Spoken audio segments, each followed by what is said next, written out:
Bom dia, boa tarde, boa noite a todos, todas e todes. Sejam bem-vindos à nossa sétima aula do curso de Brasil Colônia, onde falaremos sobre conflitos regionais na corrida pelo ouro, as suas causas e consequências, como continuação dos acontecimentos abordados nas aulas anteriores, de modo a fundamentar também o que virá nas próximas 3 aulas que serão ministradas pelo professor Matheus.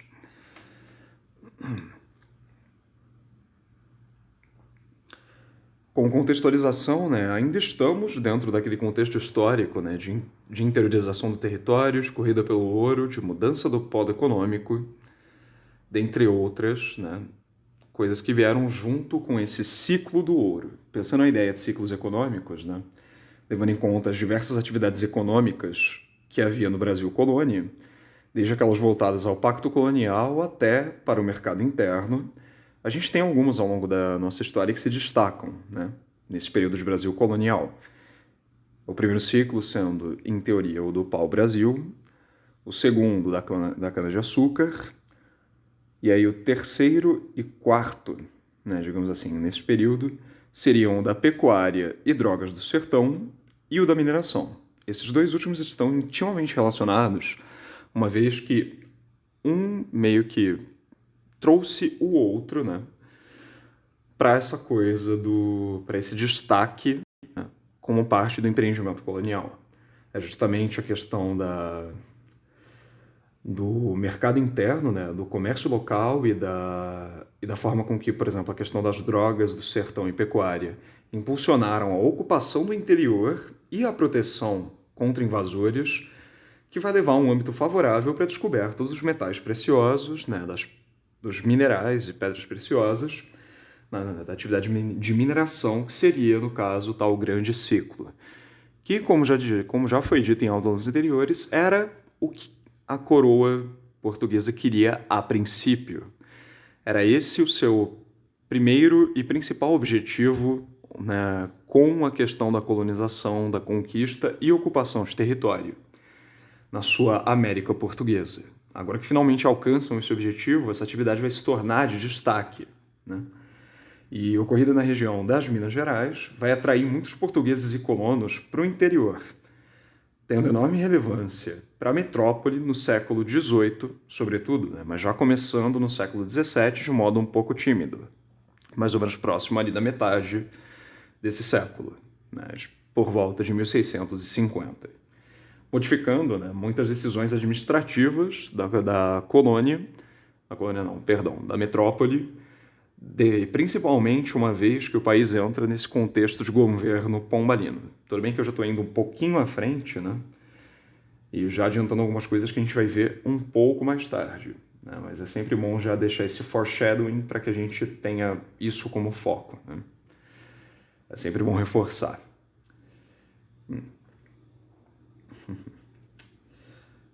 A descoberta de metais preciosos, nos últimos anos do século XVII, ela vai ser vital para que o reino português consiga superar sua crise econômica, vivida desde a restauração, ou seja, desde o momento em que ele passou a se afirmar, que Portugal passou a se afirmar novamente como um Estado-nação na sua autonomia após a União Ibérica. E assim como também a intensificação da ocupação no interior, a aceleração do crescimento demográfico e o surgimento de uma nova região na sua colônia, que seria a das Minas. Uma vez que a coroa passa a voltar seus olhos para o empreendimento minerador, vai haver uma forte presença e controle real e dos demais colonizadores, algo que vai ser expresso nos inúmeros núcleos urbanos que vão sendo construídos ali e na constituição de uma força militar profissional, os dragões. Isso pensando exclusivamente em Minas Gerais. As Minas acabariam se distinguindo das outras regiões coloniais pela intensa vida urbana, e pelo incremento das atividades produtivas e comerciais voltadas para o mercado interno. Isso também vai levar ao surgimento de novos grupos sociais, ao lado dos grandes colonos e dos negros escravos. A gente vai ver todo um degradê entre esses dois extremos da balança. Um exemplo disso é a própria imagem, nesse slide de contextualização, já que estão falando dos oficiais do terço, né? E aí, ó, oficial do terço dos pardos, né? Como está dizendo aí na descrição da imagem, e o oficial do terço dos pretos forros, né? Eles compunham as forças auxiliares das tropas regulares e costumavam ser recrutados nas paróquias, né? Segundo essa gravura, né, do último quarto do século XVIII. Isso por si só já é uma exemplificação, né, de como isso vai acontecer, porque são dois setores da sociedade, né, os pardos e os pretos forros, que no caso não estão necessariamente, né, inclusos nessa lógica, diretamente pelo menos, não na lógica da escravidão, tampouco numa lógica de colonização no sentido dominante, ou seja, eles não faziam também parte dos grandes, eles estavam ali numa posição igual ou ligeiramente inferior aos brancos pobres, e ainda assim sendo utilizados pela coroa como parte do seu aparato administrativo, né, como funções administrativas vitais, né, para toda essa questão da administração colonial que vai se intensificar nesse período justamente por esse novo interesse, né, na mineração, né, na exploração de metais preciosos. E também, né, vão ocorrer coisas também como a difusão do estilo barroco, né, presente nas artes, nas construções e nas festas que marcavam o cotidiano dos seus habitantes. Como vocês podem ver também, né, no nosso primeiro slide, mostrando, por exemplo, um pouco dessas festas, de como que é justamente uma manifestação cultural das camadas mais populares dessa sociedade mineradora que se desenvolve, né? E falando em sociedade mineradora, né, justamente a vinda, né, a intronização do território e a corrida pelo ouro vão fazer com que ela se diversifique muito mais, né? Como a gente já pode ver, por exemplo, né, pelo fenômeno, né, dos pardos e dos pretos forros na sociedade colonial, como também de outras partes, né, das camadas pobres, né, que podiam ser desde pessoas envolvidas direto ou indiretamente com o empreendimento minerador, ao mesmo tempo que também poderia haver, né, setores envolvidos, né, com, por exemplo, a questão da vadiagem, a questão da bandidagem, do tráfico, do contrabando, né, afinal, principalmente, né, uma vez que a coroa decide fazer com que essa terra sem lei, né, passe a ter lei, né, mostrar que o negócio é bagunçado, mas tinha gerência, vai começar a se intensificar a questão do contrabando. Eles vão tentar, né, utilizar das suas forças, do seu poder de polícia e das leis para tentar minar isso. Entretanto, eles nunca vão conseguir eliminar esse obstáculo. Isso por si só já vai denotar um certo problema, né, que a gente já tinha visto anteriormente, que é a questão da gestão colonial, né, da administração colonial centralizada versus o federalismo que vai surgir, né, em meio a essa distância entre a colônia e a metrópole, que a coroa vai sempre tentar, né, diminuir através, né, da centralização da administração. A gente tinha visto isso com a formação dos governos gerais e aqui com todo esse aparato administrativo que virá, né, seja para aplicar os tributos, seja para fazer valer leis específicas aos territórios relacionados ao empreendimento minerador, ou seja, todo esse pedaço da região centro-sul, sudeste e até mesmo uma parte do centro-oeste, que também vai ter uma atividade mineradora ali, só que em níveis menores, mas também vai fazer parte de todo o fluxo de mercadorias, pessoas, recursos, que vai acontecer entre as províncias para que seja viabilizado, né, essa ocupação e exploração em Minas Gerais, né, o que vai fazer com que se produza uma estrutura social diferenciada, né? Vamos ter os setores mais ricos da população, né, que vão ser os tais dos grandes, né, que vão ser grandes mineradores, né, grandes fazendeiros, comerciantes e altos funcionários que vão estar encarregados da administração das minas, né, e indicados diretamente da metrópole, né, o que os vai distanciar do resto da população, e claro, né, entre esses e a própria coroa vão haver outras distâncias que depois vão levar às tensões sociais, que vão levar a movimentos sociais relacionados a toda essa mudança de polo econômico, a toda essa nova atividade econômica que vai alimentar esse período, né? Por isso que a gente já entra, né, nesse tópico que eu chamei, né, muito sugestiva e toscamente de freios na corrida pelo ouro, né? Em meio a toda essa questão, né, em toda essa questão da administração colonial, a gente vai ter certas revoltas regionais contra o sistema, né? Três das mais importantes nesse período, né, e que estão diretamente relacionadas, por mais que aconteçam em localidades diferentes de todo o território colonial da América Portuguesa, a gente tem a Revolta de Beckman, né, que vai ser ocorrida em 1648, em São Luís do Maranhão, tendo como objetivo reivindicar melhores relações do Maranhão e da coroa, sobretudo, né, em reclamação à Companhia de Comércio do Maranhão, né, que vai gerar ali dentro do território do Maranhão, né, no território de São Luís, uma série de outras tensões. Né? Os Beckman seriam, né, isso seria referente a dois irmãos, né, de uma família de latifundiários, né, nesse território. E, bom, após essa, a gente tem também a Guerra dos Emboabas, que vai ocorrer entre 1708 e 1709, protagonizada pelos mineiros, né? E mineiros, digamos assim, entre aspas, né? Afinal, a gente está se falando, no geral, dos bandeirantes paulistas, né? Que ainda estão ocupando aquele território. A gente não tinha necessariamente uma população mineira, né, expressiva, que vai se desenvolver nesse período, né? Com toda essa migração e fluxo de pessoas para esse território. E aí vai ter esse protagonismo dos mineiros contra estrangeiros que estavam migrando para a região das Minas. A gente vai ter também a Guerra dos Mascates, né? Essa bem mais expressiva do que esses dois primeiros, né? Que vai ser ocorrida entre 1710 e 1711. E apesar do curto período, ela vai ser marcante porque ela vai ser protagonizada pelos comerciantes de Recifes, né? Que eram chamados de maneira pejorativa de mascates, pelos senhores de engenho de Olinda, né? Contra os altos impostos decididos pela Câmara Municipal de Olinda para cobrir a perda de dinheiro após a saída dos bancos holandeses que financiavam os fazendeiros. Né? Basicamente, os comerciantes, né, passaram também a emprestar dinheiro para esses fazendeiros e começaram a enriquecer, né, à medida que o empreendimento relacionado ao ciclo do açúcar, né, o empreendimento açucareiro vai caindo em baixa, né, vai entrando em crise, o que vai fazer com que o Nordeste perca esse protagonismo para o Sul, à medida em que também Sul, Sudeste, Centro-Sul, à medida que é desenvolvido o empreendimento da mineração. E aí, perdendo seus lucros, eles vão buscar, né, suprir a perda financeira e por isso eles vão se envolver em dívidas com os holandeses e depois com os comerciantes, né? E esses, já ganhando um poder econômico, vão começar a buscar por poder político, o que vai levar, né, a uma série de embates entre eles. E percebem que, ocorridas em regiões diferentes, né, e também direta ou indiretamente relacionadas com o empreendimento minerador, percebe que todos os três, né, têm essa coisa em comum de serem parte dessa conjuntura. Né? É para ver como essa questão do empreendimento minerador estava afetando, né, toda a geopolítica colonial nesse período. Né?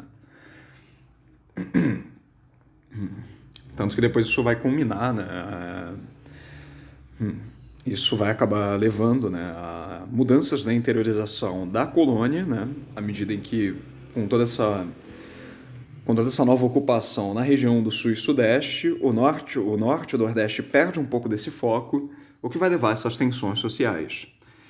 E aí, no caso, né, vão acontecer também, né, como forma de controle social e também, né, claro, de controle, né, econômico e político, né, a criação, né, a construção de fundições, ou seja, é a coroa colocando, né, a sua mão ali para fazer parte do processo minerador, não deixando apenas na mão dos colonos, e também, né, na criação de impostos, que na realidade, né, vai ser uma coisa até um tanto quanto perigosa, né, digamos assim. Né, porque essa questão dos impostos depois, né, uma vez que essas classes presentes em todo esse ciclo minerador, né, vão começar a querer se afirmar politicamente, né, e no desenvolvimento dessas novas elites também, a gente vai começar a ter, né, conflitos, né, e fortes tensões sociais na região das Minas, justamente em virtude de todas as transformações e desse julgo da coroa sobre essa população. Né? A gente depois é justamente nesse período que a gente vai começar a ter com maior destaque, dali para frente principalmente, a questão dos conflitos entre, né, os colonos e a coroa, essa inconsonância entre eles, né, essa dissonância entre esses grupos, né, que vão representar um regime de dominância, de zona de influência, de dependência, de exploração, de certo modo, por mais que fizessem parte, né, do empreendimento colonial, por mais que fossem colonos, fossem a princípio portugueses que vieram para cá, eles desenvolveram modos, né, de organização social e política que começaram depois a ficar um pouco grandes demais, né, para uma esfera de dependência colonial, a questão do exclusivo colonial, a questão da exploração e assim por diante.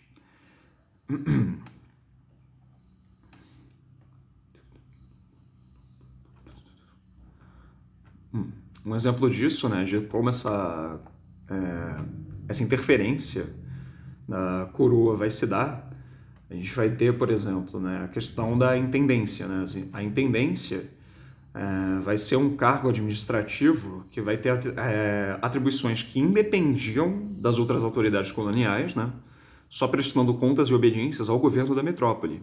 Em múltiplas funções, né, cabia a esse administrador, né, o intendente, que na maioria das vezes desconhecia a mineração, a cobrança do quinto, que é justamente aqueles 20%, né, em cima da produção do ouro, né, que deveria ir para a coroa, né, integralmente. Né, todos esses 20% para a coroa, o resto distribuído entre os empreendimentos de mercado interno, fazendo a economia girar, e os colonos, né, que enriqueciam. Assim como também a supervisão de todos os serviços executados nas lavras, né, que seria o terreno de onde se extraíam os metais e pedras preciosas. A intendência também tinha, por exemplo, como responsabilidade a distribuição de datas, terrenos, auríferos, demarcados em lotes. Né? E ao descobridor da jazida, né, ia caber o direito de escolher a sua data. Né? E essa variava de tamanho de acordo com o número de escravos que o minerador possuísse. E assim, peço perdão aqui por alguns defeitos na parte do audiovisual, né? Não estamos necessariamente nas condições ideais, mas vamos seguindo. Espero que isso não atrapalhe a imersão de vocês na aula.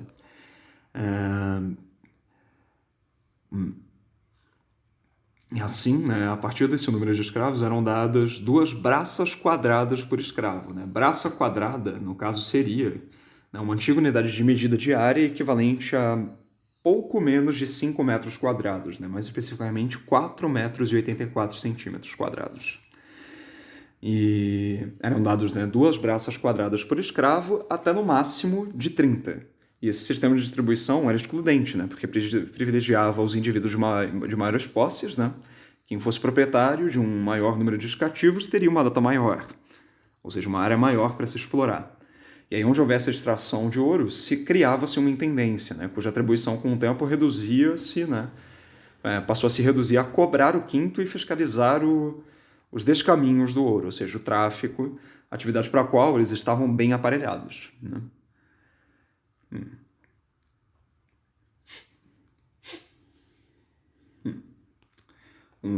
Pensando, por exemplo, no foco, né, na questão da Guerra dos Emboabas, né, em toda essa questão, né, a gente vai perceber que assim, era rápido o povoamento, né, era rápido e caótico o povoamento no território das minas, e isso acabaria provocando problemas. Né.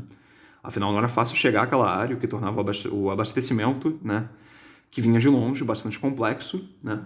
Então, por vezes, faltavam escravos, faltavam utensílios, animais de carga. Tudo isso somado aos perigos dos caminhos, né, que nem sempre eram bem guardados, né, e ainda estavam sendo construídos. Então, uma certa desordem e insegurança, né, associadas a tudo isso serviam de pano de fundo para a chamada, né, Guerra dos Emboabas. Nesses conflitos pelo controle das minas, né, enfrentaram-se de um lado os paulistas, né, que eram os descobridores, e do outro os emboabas, que eram gente que chegava das minas após os paulistas terem se estabelecido ali, ou seja, os colonos, os migrantes e imigrantes. Né?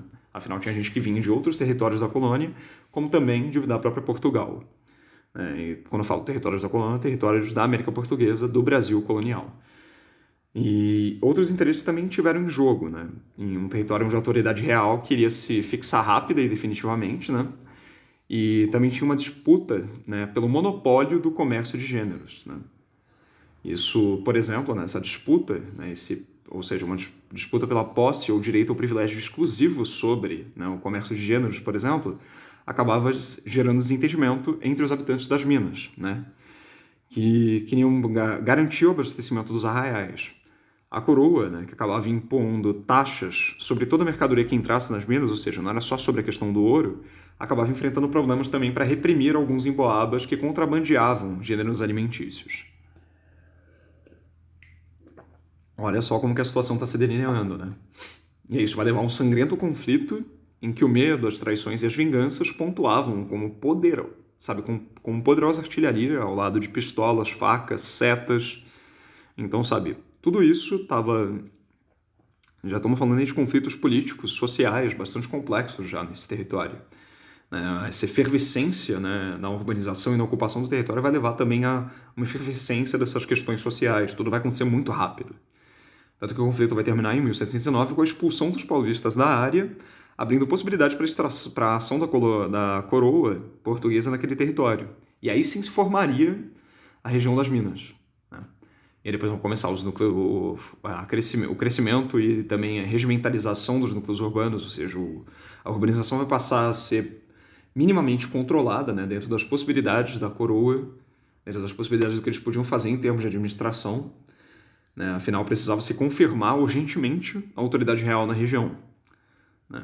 Para garantir a arrecadação dos tributos a organização do povoamento. Né? Como a gente já estava, né, já explorando. E aí, por exemplo, né, pensando, né, na região das Minas, né, quando a gente tem o fim do conflito dos Emboabas, a criação da Capitania Real de São Paulo e Minas do Ouro, em 1709, ela vai ser criada a partir do desmembramento, né, da Capitania do Rio de Janeiro, né, justamente para integrar a região das Minas à administração colonial controlada pela metrópole portuguesa. Né. E aí, por exemplo, o governador dessa capitania, né, vai ser designado diretamente por Lisboa e, né, investido de plenos poderes pelo rei, né, nesse mesmo ano, né, para começar a controlar efetivamente a atividade aurífera pelas autoridades reais portuguesas. Né, e aí vai ser da responsabilidade do governo, né, a ordenar melhor a população, fundando vilas, neutralizando eventuais conflitos, aplicando medidas punitivas que não aconteciam só em virtude desses crimes, mas também em virtude de vadiagem, de atividades, né, sociais, digamos assim, de lazer, que podiam ser potencialmente perigosas aos olhos da coroa. Afinal, eram diversos tipos sociais, né, que eles não tinham controle até então, se manifestando ali, sabe, culturalmente, se integrando, se divertindo, vadiando também. Então era tudo muito complicado para eles. Né? A gente já estava entrando num ritmo de trabalho urbano que era difícil de controlar, né, para uma metrópole que estava acostumada, né, com relações feudais, com a questão agrária. Então tudo isso aí vai se representar um desafio. E aí a ação fiscal ela vai ter um enorme papel para Portugal, justamente porque o que era arrecadado tinha que se destinar ao sustento da corte, né? E também tinha que financiar, né, a construção de obras grandiosas, né, igrejas, conventos, palácios, né?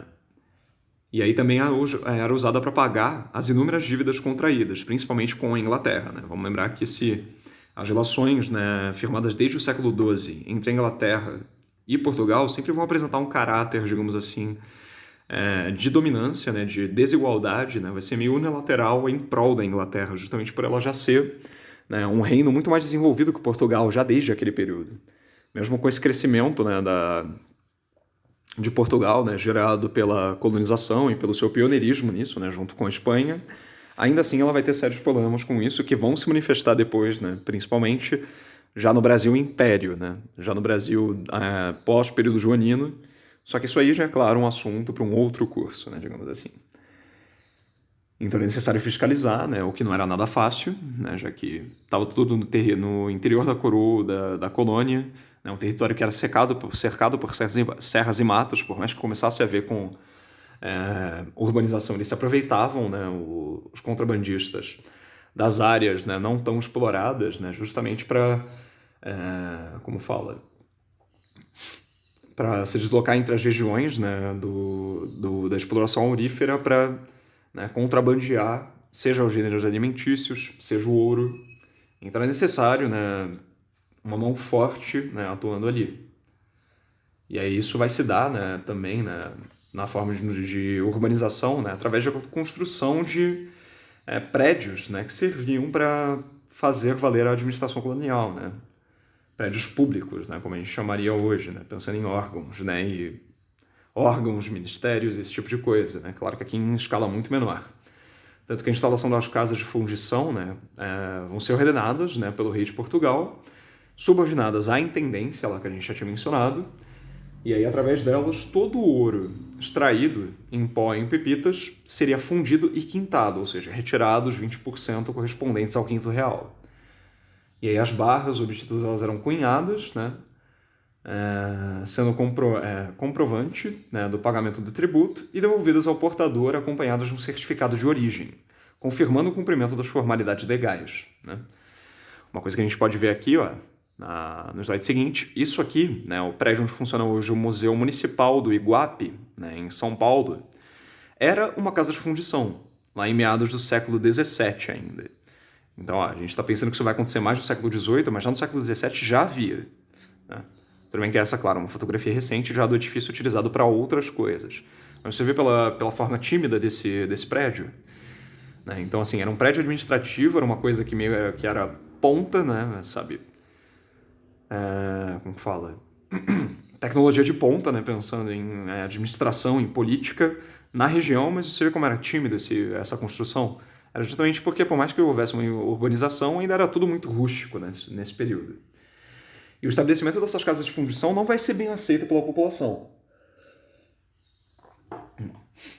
Falava-se até que os mineradores, né, meio preocupados com a questão fiscal, sentiam-se cada vez mais insatisfeitos e inseguros, né, em viver ali, em participar, em trabalhar ali. A coroa, por sua vez, né, vai criar juntas de julgamento, né, para controlar a região. Eles vão enviar em 1719, por exemplo, né, 2 companhias de dragões, né, que eram aquelas forças militares profissionais, né, que vinham, a princípio, do norte de Portugal e vão se estabelecer nas minas, com a finalidade de controlar os escravos, né, de escoltar o transporte do ouro e de reprimir distúrbios. Tanto que, né, nessa época, vão ser criadas também milícias para enfrentar casos de emergência. Elas eram formadas principalmente por brancos, né, e contavam nas suas fileiras com ex-escravos, negros e mulatos, em funções menores, né, na maioria das vezes. Tanto que, por exemplo, essa figura, né, dos dragões, né, dessas companhias militares, vão ser fundamentais, por exemplo, na insurreição mineira, né, que a gente vai ver na próxima aula. Né, eles vão ser fundamentais, né, se apropriar, né, como que fala, angariar o apoio dessa força militar, né, vai ser vital para o projeto de tomada do poder, né, justamente por causa do poder que eles representavam na região, né, contrário aos colonos. Então era necessário subverter isso. Né, porque se tinha membros depois que, né, dentro das suas milícias e também desse exército, né, que vão se mostrar insatisfeitos com a administração colonial, que vão apoiar, né, as elites, os profissionais liberais, né, digamos assim, que vão surgir ali. Profissionais liberais, a gente fala no sentido de serem profissionais não ligados tão diretamente à coroa e também não ligados tão diretamente ao trabalho braçal escravo. Eles estão ali no meio, muitas vezes comercializando, representando serviços, seja na área jurídica, seja, por exemplo, dentistas, já mencionei a figura dos advogados, médicos, dentre outras coisas. Eles estão relacionados a todo esse empreendimento, mas não tão diretamente quanto outros. Eles não estão tanto numa relação de servidão e numa relação de sujeição que vai tornar depois eles um tipo perigoso, né, dentro da coroa, né? Principalmente no século XVIII e no século XIX, né, em que eles vão se tornar uma classe política bastante afirmativa. E vão buscar isso, né? E nesse contexto vão aumentar os protestos, né, entre mineradores e a preocupação entre os contrabandistas, né, diante da avidez, né, nesse controle do fisco, né? Em toda essa coisa fiscal que vai surgir. Deixa eu dar uma olhada, vamos ver. Isso já nos encaminha para a conclusão, né? Porque nessa aula a gente já conseguiu ver, né, e até mesmo recapitular, né, fatores dessa efervescência social que vai trazer depois, né, conflitos que vão mudar novamente, né, que vão representar transformações, rupturas e continuidades dentro dessa nova conjuntura do empreendimento minerador, né, nesse novo ciclo. E que depois vão levar também ao seu declínio, né, dentre outras muitas coisas. A relação de Portugal com a Inglaterra vai se mostrar bastante desigual, né, e vai fazer com que Portugal também acabe, né, perdendo muito lucro que eles poderiam ter com a mineração, tendo que pagar por importações, né, com a Inglaterra, justamente porque eles estão nesse contexto de restauração, principalmente depois com quando uma série de tragédias, né, se abate, né, primeiro, se bem me lembro, tem uma questão do... Tudo bem que o professor Matheus vai explicar isso melhor, mas tem uma questão do que vai levar depois ao período pombalino, né, que é de lá para metade do século XVIII, que sabe, acontecem uma série de desastres naturais em Portugal e outras coisas também referentes à questão econômica, política, social e etc., né, e até mesmo militar, que vão como fala, que eles estão ainda penando, né, com toda essa questão da União Ibérica de terem pego basicamente todos os inimigos de Espanha para si, né, de maneira acidental, né, e definitivamente nem um pouco querida, né, nem um pouco preterida, e aí eles vão sofrer um baque econômico tremendo, né, e isso vai levar eles a tentar buscar, né, através das reformas pombalinas, né, e como elas vão se impactar na colônia, intensificar o julgo, né, tentar diminuir a distância entre coroa e entre colônia e metrópole e tentar, claro, né, buscar mais lucro, intensificar o empreendimento colonial ali, o que depois vai acabar gerando tensões sociais que vão, né, culminar, de tensões sociais, políticas, econômicas que vão culminar no fim desse período, né, que ele vai acontecer muito brevemente, assim como o ciclo do ouro começa muito rápido, ele também tem o seu fim muito rápido, né, justamente dada a alta lucratividade e tudo que isso representa para o empreendimento colonial. E aqui a gente já pode ter no nosso exercício, né, lembra que eu falei lá sobre as guerras e conflitos? Essa questão está diretamente relacionada sobre isso, né? Ela está falando sobre a Guerra dos Mascates, né? Afinal, sobre a Guerra dos Mascates, assinale a alternativa correta. E aí essas alternativas vão falar sobre como ocorreu esse período. Claro que algumas delas vão estar erradas e uma delas vai estar correta. E aí o nosso objetivo aqui vai ser entender, né, o que está certo e o que está errado nessa brincadeira. Né? Então vamos lá. Alternativa A. Né, ela teve como parte crucial a sangrenta batalha de Capão da Traição, né, cuja vitória será dos olindenses. Né? Aqui a gente já tem duas coisas que estão incorretas na mesma afirmação. Né? Essa batalha ela não ocorre, né, no local da Guerra dos Mascates, né, que é ali na região de Pernambuco, Recife, Olinda. Ela não vai ocorrer, né, com os olindenses, ela não vai ocorrer nessa região, e também ela é uma batalha que é pertencente a um outro conflito, né, também desse período. Né?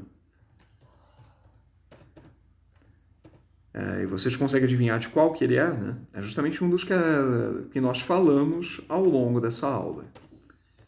Acho que eu não vou dar tanto tempo para vocês pensarem, até porque é uma coisa que é muito jogada, né, em cima, mas ela vai ser uma batalha vital, né? É um conflito emblemático e trágico na Guerra dos Emboabas, que é justamente o momento da derrota, né? Então então a alternativa A está incorreta. Né? Vamos para a alternativa B, né? Ocorreu por causa da Lei das Casas de Fundação e pela repressão desencadeada pelo Conde de Assumar, fiel ao rei.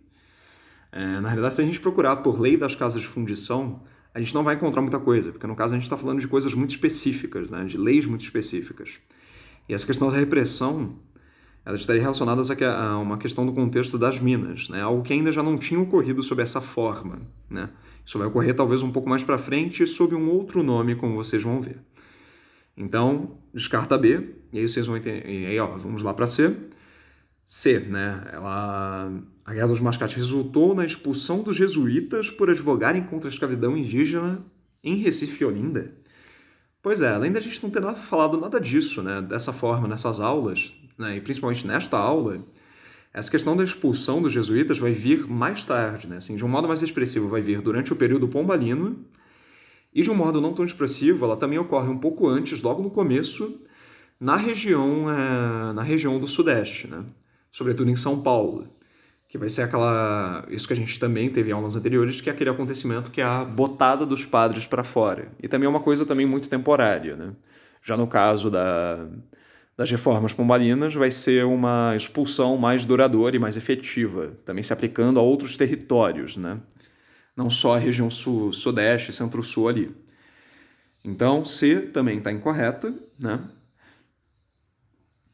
D, né, foi um conflito entre senhores de engenho olindenses e comerciantes de Recife, onde esses defendiam a autonomia da vila enquanto aqueles opunham-se a ela. Essa é a alternativa correta. Justamente porque é isso que ocorre. É o conflito entre a elite agrária olindense e os comerciantes de Recife que estão enriquecendo e começando a sobrepujar, né, os olindenses em termos de poder político e vão buscar, né, afirmar esse poder político perante a coroa, o que também vai gerar um extremo descontentamento dessa classe, né, das elites agrárias que agora estão em baixa, né, em virtude do declínio da atividade açucareira.